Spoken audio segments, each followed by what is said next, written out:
तर नमस्कार मंडळी, आज मी तयार होत होती माझ्या मॉडेल शूटसाठी. मॉडेल शूट म्हणजे आज आम्हाला करायचं होतं शॉपचं कोलॅब्रेशन इन्फ्लुएन्सरसोबत. तर मी सगळ्यात आधी लावला आहे माझ्या चेहऱ्याला सिरम, त्याच्यानंतर मॉइश्चरायझर. हा मॉइश्चरायझर बी मला खतम झालेलं होतं, त्याच्याच्यानं मी एवढं दाबू काढत होती त्याला.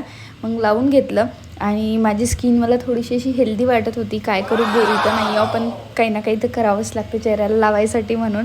मग एक खुश झाली मी माझा चेहरा पाहून. नंतर लावली सनस्क्रीन, कारण दिवसभर उन्हात फिरायला लागते त्याच्याच्यानं. मग काळं नको व्हायला बापा, आधीच काळे आणखीन काळे झालं तर काय करा म्हणून त्याच्याच्याने मी चेहऱ्याला सनस्क्रीन लावली होती.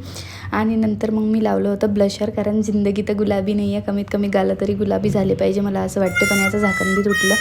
नंतर मग मी गालाला ब्लश लावून घेतला आणि मी थोडीशी ॲक्टिंग करत होती की कशी दिसत आहे. तर मी कशी दिसत आहे तुम्ही मला कमेंट करून नक्की सांगा. हां, फक्त जज नका करू की खूप पागल दिसत आहे, खूप पागलपणा करत आहे म्हणून, कारण हे माझं रिअल व्हर्जन आहे. नंतर मग मी तयार झालेली होती आणि फटाफट जादूमध्ये 2 मिनटात मग मी माझा ड्रेस बदलून आली होती. कारण आज माझ्या मागे खूप सगळे कामं होते, व्हिडिओसुद्धा शूट करायचे होते आणि कामंसुद्धा करायचे होते. तर लगेच मी माझ्या कामाला लागून गेलेली होती.